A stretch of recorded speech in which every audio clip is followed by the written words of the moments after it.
Subscribe कीजिए और bell icon को दबाना ना भूलिए ताकि आपको हमारी नई वीडियोस की अपडेट मिल जाए। हे बघा, हा खड्डा किती मोठा आहे। आता बघू, आम्ही बसतो सर्व, तुम्हाला दाखवतो या खड्ड्याची परिस्थिती। आता या अधिकाऱ्यांना लक्षात येईल की हे खड्डे केवढे मोठे आहेत। पुढे 1 किलोमीटर पर्यंत सेम असेच खड्डे आणि याच्यापेक्षा मोठमोठे खड्डे पुढे आहेत। आणि परिस्थिती या मतदारसंघाची निस्ती इथलीच नाहीये। तुम्ही पुणखेडा रोड बघाल, तुम्ही पुणखेड्यानंतर तुम्ही आभोळा रोडकडे जा, वाघोड तांबोसवाडी रोड असेल, पण मतदारसंघातल्या प्रत्येक एरियाची परिस्थिती अशी झालेली आहे।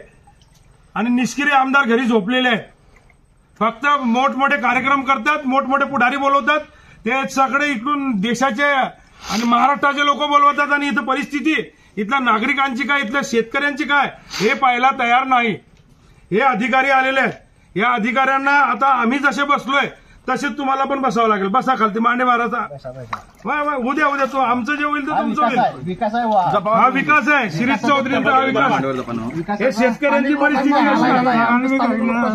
हे बघा, शेतकरी असे जपले, पण तुम्हाला तसं जपून नाही, कारण की जाऊ तेवढं आम्हाला कळतं की तुमच्याशी कसं वागलं पाहिजे। आता काय करणार आहे तुम्ही या मार्गाचं सांगा, जोरात बोला। 24 वर्ष झाले, किती वर्ष झाले? 24 वर्ष झाले। राजाराम गणू महाजन त्यांच्या हातचा रोड होता, त्याच्यानंतर हा रोड बनलाच नाहीये। तर तुम्ही आता किती दिवसात हे काम करणार आहे? उठणार नाही लोक, बोला त्यांच्या समोर बोला, म्हणजे मी काय परत तुमच्याशी भांडीन पुढच्या वेळेस। बसवाले काय चालणारे, बसवाले काय चालणारे नाही म्हणतात, बसवाले नाही म्हणतात।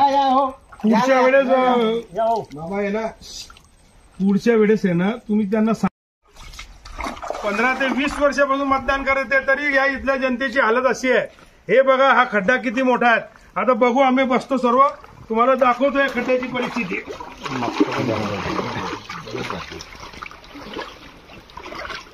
झोपलेले लोकप्रतिनिधीच्या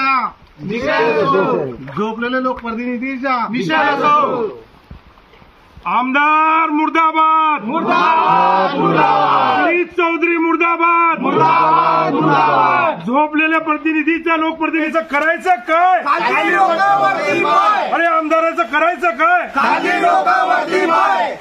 बघा परिस्थिती काय चाललेली आहे, काय परिस्थिती या इथल्या गरीब लोकांची, इथल्या शेतकऱ्यांची। जर ही इथून कोणतीच गाडी जात नाही, कसे हे लोक जात असतील आणि या लोकांना कोणत्या अडचणीच्या समोर जावं लागत असेल। आज हे आंदोलन आम्ही करतोय, विषय याच्यामध्ये एक आहे की यांच्या अडचणीचा, आणि फक्त इथं आंदोलन करून उपयोग नाही। पूर्ण मतदारसंघाची परिस्थिती अशी आहे। आभोळा रोड याच्यापेक्षा जास्त खराब झालेला आहे, नंतर तुमचा पुणखेडा रोडही खराब झालेला आहे। पूर्ण मतदारसंघाची ही परिस्थिती आहे आणि ते सांगतात की मी विरोधात आहे, विरोधात माझं काम होत नाही। अरे तुझं काम होत नाही तर मग उभा कशाला राहतो? राजीनामा दे। तिथल्या जनतेला विनंती करतो की आता राजीनामा घेऊन बी काही उपयोग नाही, कारण की जवळ झालेला आहे।